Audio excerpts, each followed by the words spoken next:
Hello world, the world of sweat and tonic and friends from around the world, inclusive of the local Toronto. My name's Julian Ho, and with this recording I will be interviewing Amber Amendola,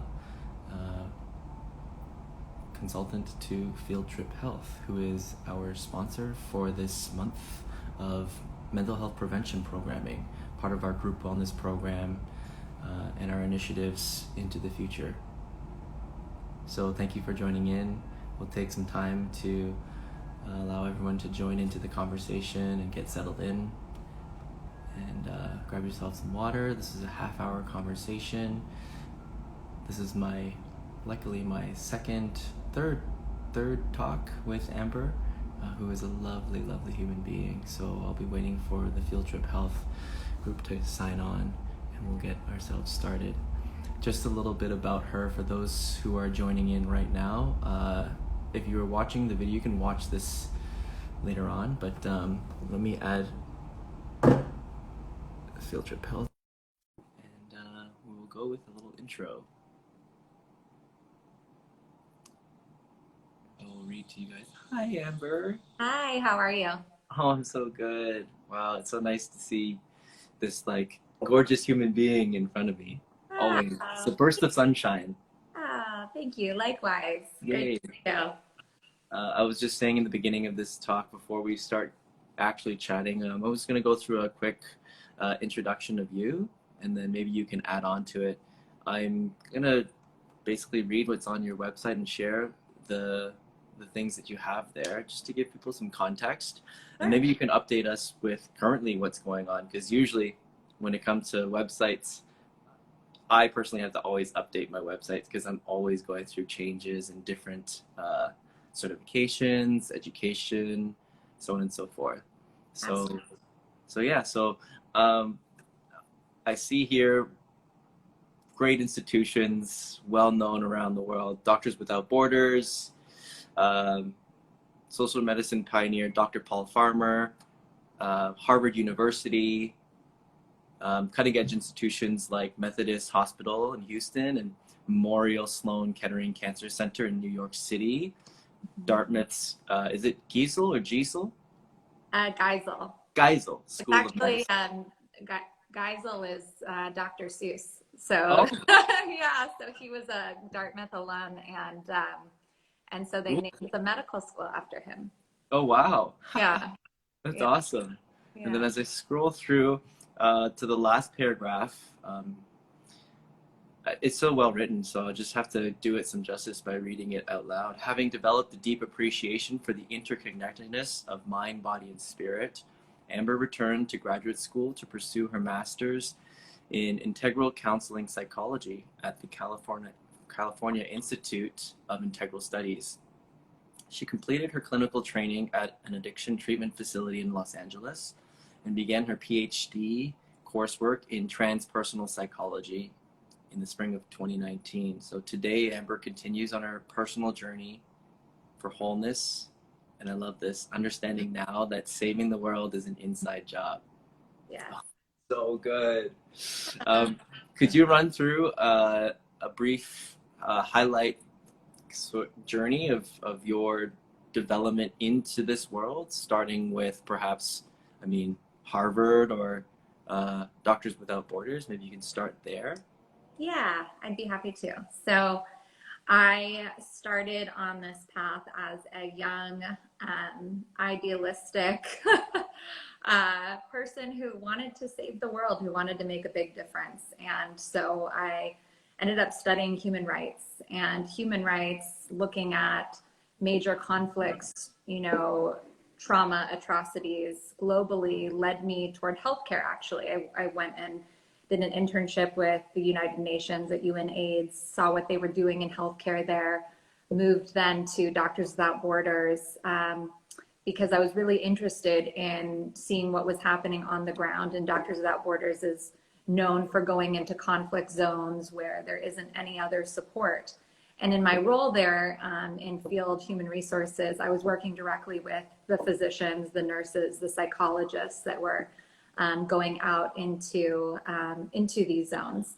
And I was so inspired by their work that I decided that rather than being more in a organizational operations type role supporting this work, I should just go and become a doctor.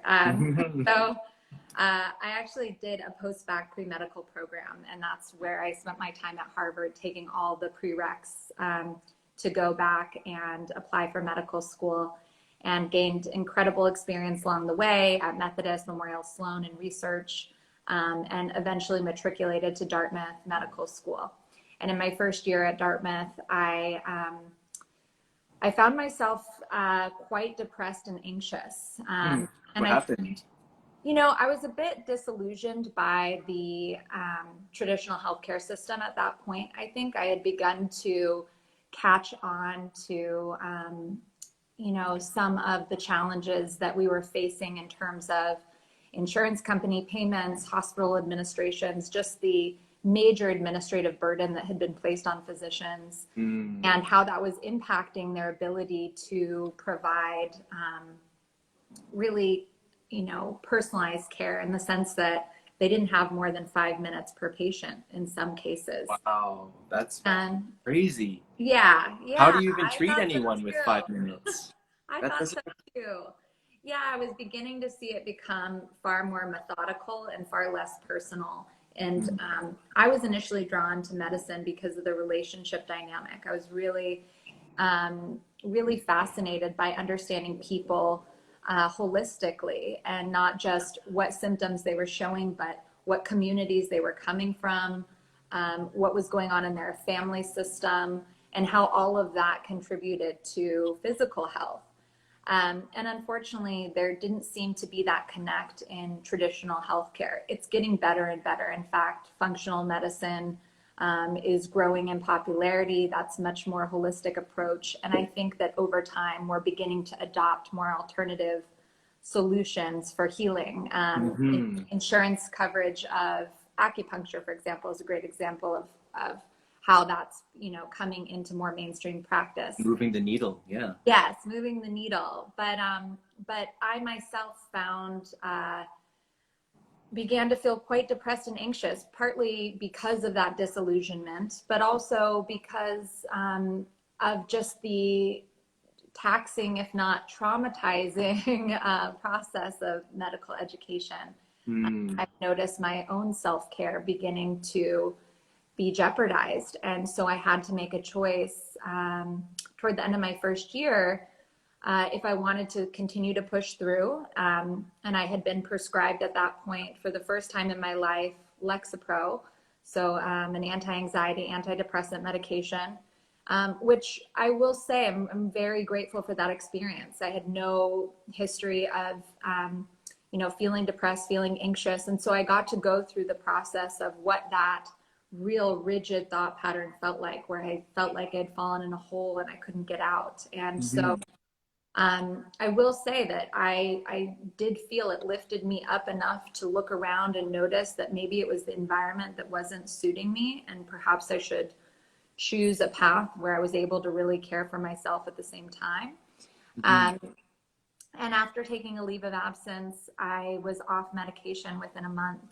It was that pretty fast. Yeah, that fast.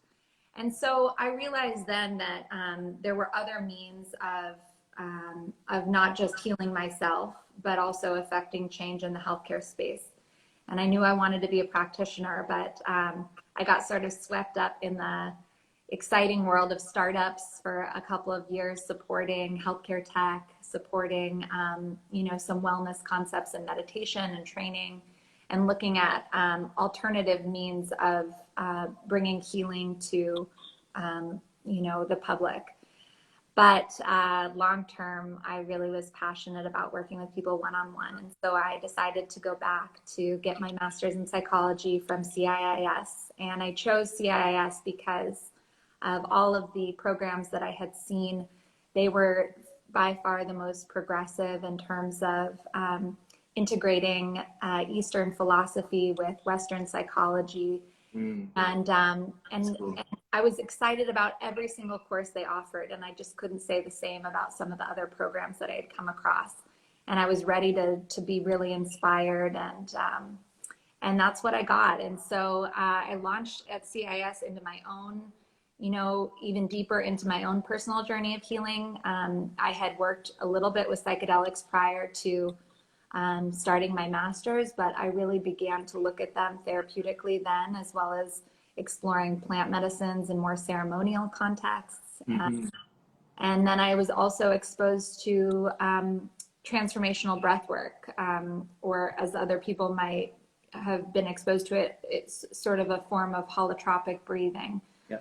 The full, deep, circular, connected breaths that induces a transcendental state of consciousness. And so inspired by that work that I actually went and did a year of training to become a facilitator in that.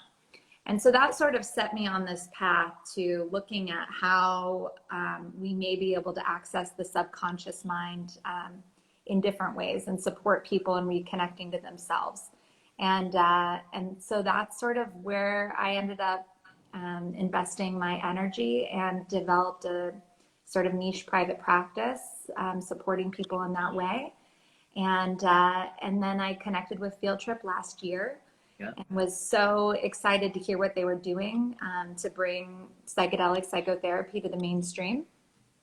And so I was fortunate enough to join their team and help develop a protocol based on my experience and many wonderful organizations that have been doing this work long before us, MAPS, being a leader in that space. And so borrowing from what they had developed for work with other medicines to create sort of this process of self-inquiry.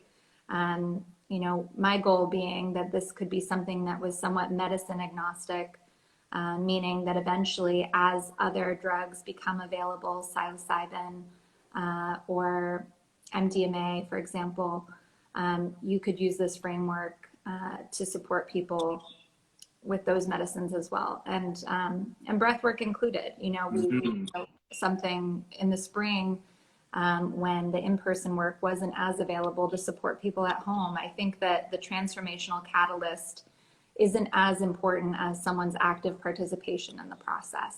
Yeah.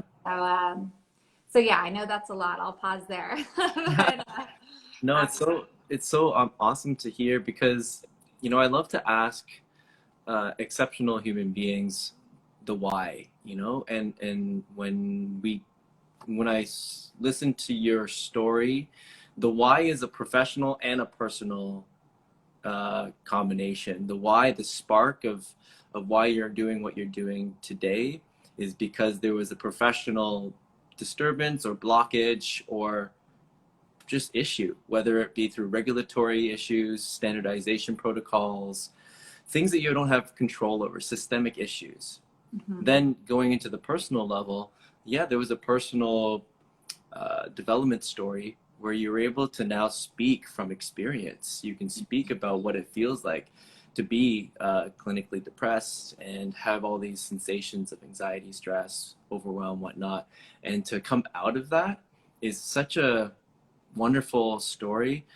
And it's something that you can use, or that people probably see you as a great role model, someone who practices what they preach and has a really intimate relationship with the work. And it's hard to find people that are doing that for those reasons.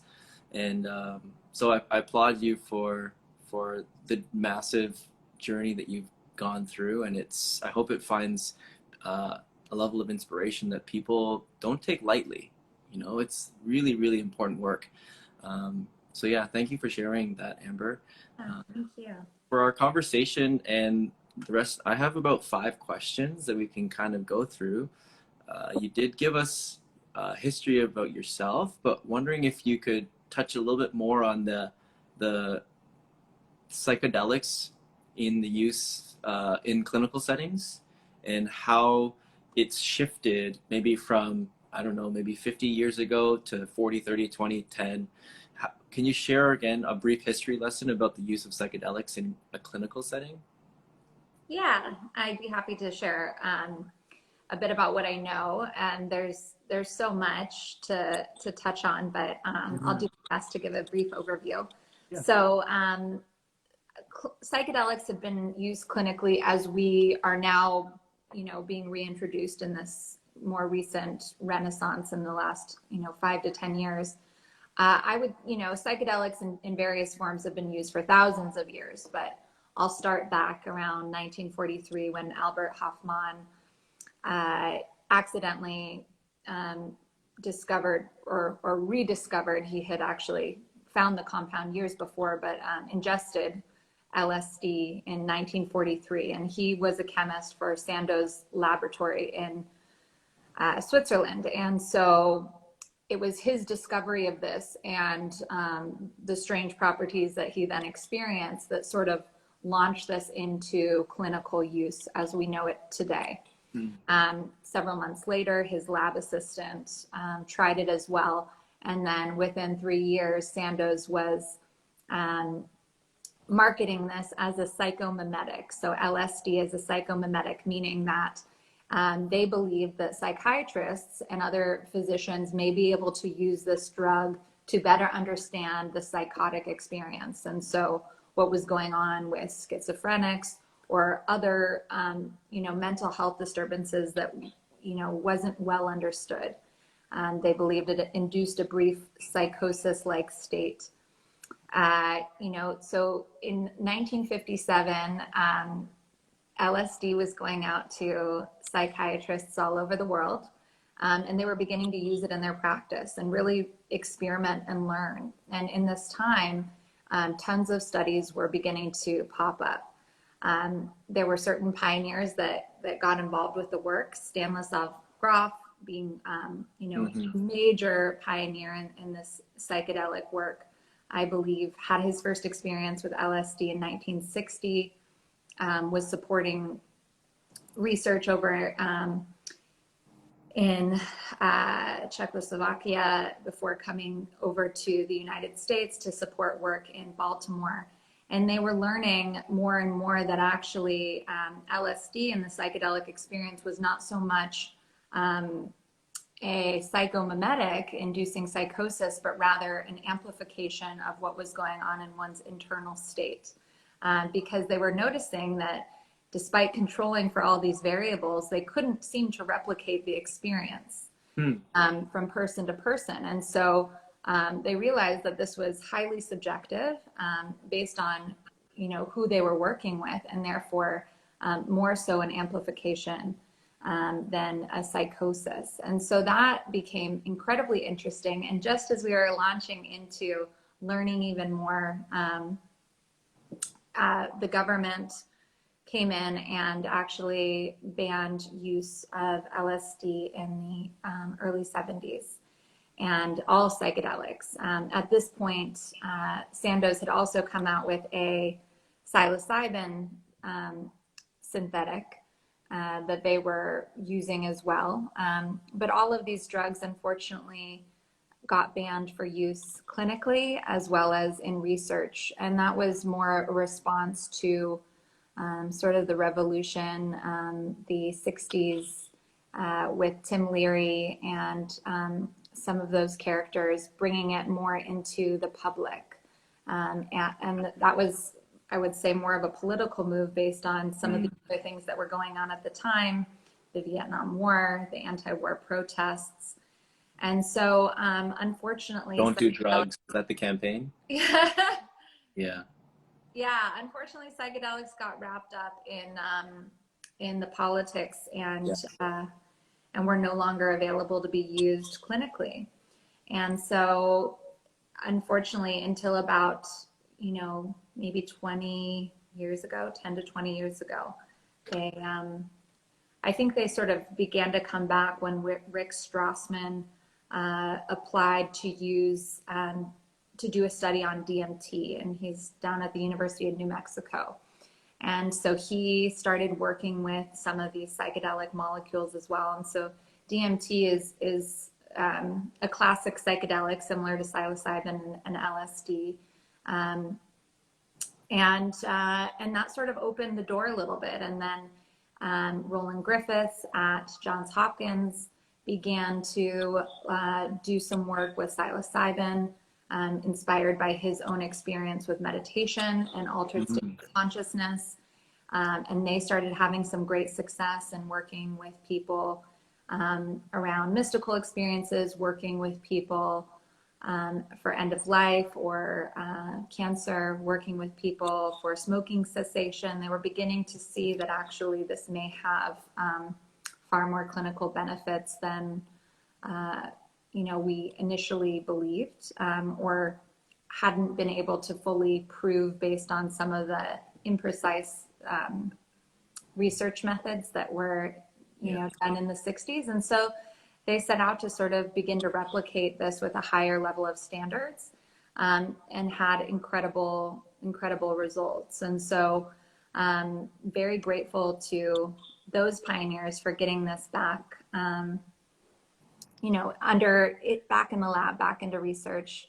And then, of course, can't forget to mention Rick Doblin and what he's done with the MAPS organization and MDMA, and getting that into trials as well. And so while MDMA is not a classic psychedelic, it has been shown to be incredibly powerful in use in therapy, particularly with PTSD. And so he's done tremendous work in moving that back forward, because unfortunately that was also banned back in the 80s once they realized it had potential for abuse or use more recreationally. Mm-hmm. So, yeah. Wow. That's your stuff. There's so much to share. So I if I was hopping around a bit, feel free to ask any specific questions. But yes, I saw a note. We did lose decades of research time, unfortunately, and so we're catching up now, learning as much as we can, seeing a lot of promising results. But unfortunately, that was a side effect of the war on drugs, is that we've been able to study these compounds. Say no to drugs, yes. So when I guess that decade of lost time, or decades, has obviously brought us to a place here and now, and it's unveiled Rick Doblin and Roland Griffith and all these new research methods to bring a whole new level of standardization, to make it so that the government, I guess, is okay with it all. I feel like that's a positive shift, just like how adversity could be a positive shift in someone's life, right? So it definitely had probably motivated and encouraged people to find a different way of regulating the protocol and making it more socially acceptable. So from that, how has its use changed over time? What would you say? I know that you had mentioned some key players that had changed the game on shifting from stigma to socially accepted. How about now? What are the things that allow people to continue pushing the boundaries? And perhaps what are the potential barriers still that we're facing? So pushing the boundaries. Is it the clinical trials? Is it the research that's out there yielding certain levels of results? When you mentioned smoking cessation and the end of life benefits, those are key to kind of prove its worth. Are there things now? You mentioned MDMA for PTSD and whatnot. These are other things that can help. So what are the bright spots in the world of psychedelics for prevention? Yeah. So we've made a lot of great progress in terms of the clinical trials. MDMA is in phase 3, which is tremendous. It looks like within the next year or two, it will be approved for clinical use. It was granted expanded access, meaning that physicians could begin to use it with approved trained teams, so that more people can begin to have access to that therapy. And we'll hope that this will mean, hundreds more people will be able to be treated for conditions like PTSD. This is, a particular interest to the government in the veteran population. Yep. That seems to be really struggling. Yeah. We're Is it also, because it's weighing in on the on our resources, and that's why it's kind of like, well, this special population, the current care that's being provided for them isn't doing its job, so let's shift gears and try to figure out another solution for them. yeah, absolutely. Okay. Yeah, absolutely. I think that the current model is unfortunately failing in many regards, and in particular for that population. Our current solutions for PTSD, as well as major depressive disorder, and much of anxiety, is ineffective for a large percentage of those that are being treated in that way. In fact, I think one of the statistics I read most recently was only 30% of people are really benefiting from being on those medications. Wow. And they are experimenting with, other combinations of meds, but oftentimes it ends up creating a greater sense of hopelessness for these people, and it can actually intensify their symptoms and condition. Mm. So having psychedelics starting to become an option, psilocybin is in clinical trials with a number of organizations. Compass Pathways is one of the companies that's developing a synthetic that is sort of pushing that forward. USONA Institute as well is working with psilocybin, and it's it's definitely hopeful in terms of how we'll be able to help share these medicines. There are also there's also a lot more work being done with ketamine, and so ketamine is a drug that's currently legal and is actually incredibly safe, that we're learning can be really helpful for depression and anxiety as well.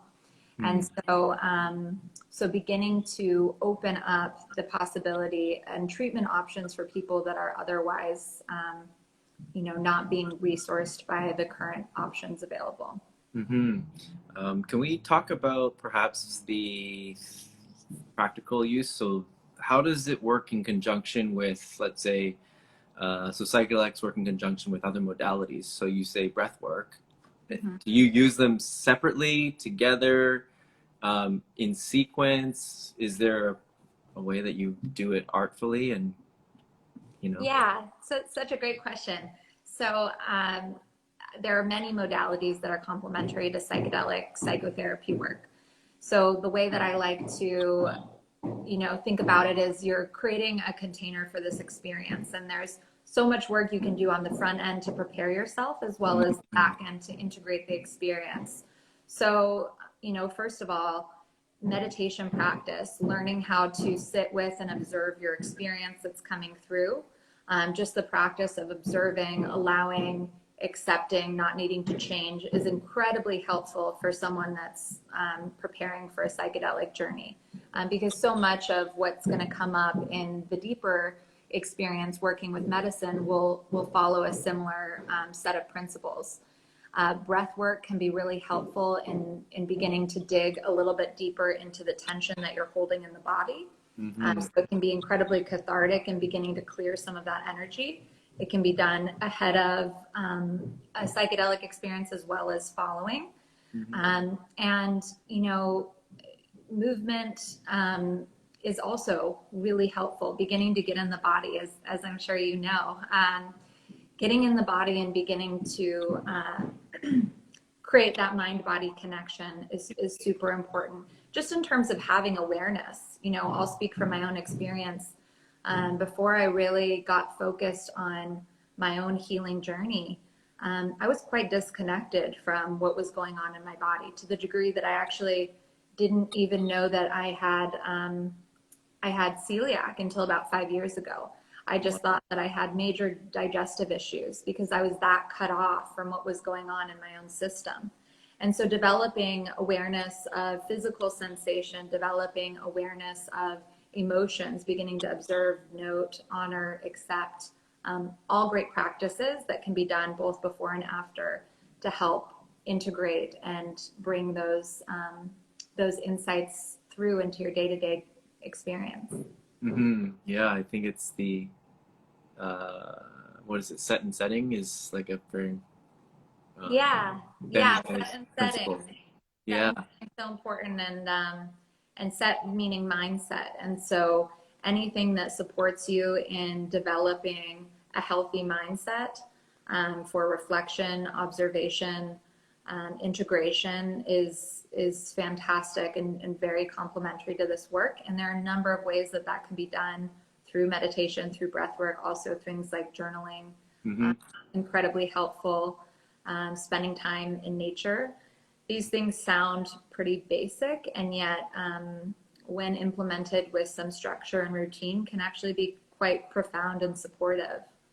Yeah, I mean, I personally, when I go into ceremony, I make I make it a ritual. I make it very special because I want my mind and body and spirit to remember and to highly value and not to devalue the process, as I do with exercise. Exercise also is the drug. You can use it and you can abuse it because it stimulates the same dopamine and serotonin release in, of course, a totally different dosage. But how you approach and use these biochemical inducers really change the half-life, I guess, of how it sticks. Yeah. And if it's consistency, frequency, dosage, done in a correct, well-coached manner, you can really absorb and build from it rather than have it be like a one-off situation. I always subscribe to, you teach a person to fish as opposed to give them fish. There's a Yeah. whole different mindset and approach there. So I wanted to end off and ask you about how you see this current partnership with Field Trip Health and Sweat and Tonic, a fitness and health and wellness company. Are you seeing this interesting integration happening around the world, perhaps in California? Fitness and wellness studios combining with psychedelics institutions and whatnot? Yeah. Well, so what I would love to see is that as people develop deeper connections to self through this therapy work, they begin to adopt a lifestyle that's supportive of self-care and self-love. Yes. That's so important, and that's what's really going to create lasting change. Mm. And so we're moving from a model that's more of a passive approach, taking a pill to heal, relying on an external source like a physician or even a therapist in more traditional models for that healing process, really reclaiming it as your own. And as you grow and you're expanding awareness of self, not just at an emotional and mental level, but at a physical level, you then began to develop practices that are supportive of your own health and your own, connection. And so partnerships with places like Sweat and Tonic, where you can continue to care for yourself, are going to be so important, because that's what this is all about. My goal in supporting people and working with these medicines is that as they grow in awareness, they eventually will not need, outside medicine at all, but they'll have established that map and that connection for themselves to where they can return to it without, without the need of an external source of medicine at all. And so getting in routine, developing healthy self-care practices is such an essential part of the journey. And so it's awesome to be connected with someone like yourself and an organization like Sweat and Tonic that is so like-minded in helping people to really love themselves. Yeah, there's the in-source versus outsource. There's only so long you can build that relationship with yourself when you continue to outsource to other healing methodologies and whatnot. So to in-source is very crucial. I hadn't heard that. I like that term, in-sourcing. In-sourcing, yeah. Yeah, that's great. So in California, do you guys have similar sort of facilities or partnerships or joint collaborative efforts that talk about the blend of, I mean, you can see it all around the world with, North America with cannabis culture. Is there a shift in perhaps a wider scope of psychedelic culture and fitness or wellness and performance? I've heard about, I've heard about things like cannabis and yoga here in California. Yeah. I haven't seen it reach all the way into the psychedelic space, although there's often, practices like breath work now happening regularly at yoga studios, at fitness studios, Yes. as a way to, connect even deeper to yourself and to your body and physical experience. In terms of field trip and what we're doing here, we are going to be launching the LA space, I believe, in the coming month. So that's super exciting. LA is sort of a natural hub for all things wellness and fitness. It's a bit of a strange time in terms of making connections and partnerships, given that there's some limited in-person options right now due to COVID. But I think it absolutely we will continue to want to foster relationships with like-minded organizations that help support people in really adopting the healthiest possible lifestyle. And that's my goal, is to be not just a treatment center, but a supportive resource in helping transform all facets of someone's life. Yeah, I love that. Well, that's why I was so interested to understand more and continue partnering with Field Trip Health, because the cutting edge and the destination is very similar. We see we see the same vision. It's about bringing preventative health care to the masses, but doing it with optionality and allowing people to see what else is out there. So I think that's all the time that we have, and I really appreciate you again coming on and chatting with me. The history lesson and your own background is very, very intriguing. So for those that are watching, definitely check out Amber and take a look into the research yourself. Amber, are there any other resources that you'd like to share that people can check out? Maybe a documentary, or I don't know, a website, blog, anything like that? That's a great question. Off the top of my head, I would have to put together a list. There are so many. Yeah, true. But start by looking at Field Trip's website. They have incredible resources. They're always posting about new talks, new resources, podcasts, books, etc.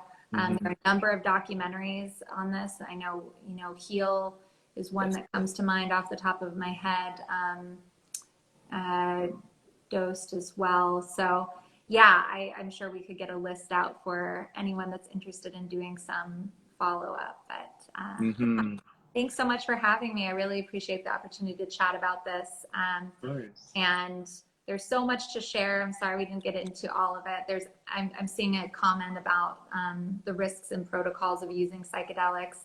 There's so much that can be said on that, and there certainly are risks. It's not an appropriate therapy for everyone. And so that's another conversation that maybe we can have at a different time.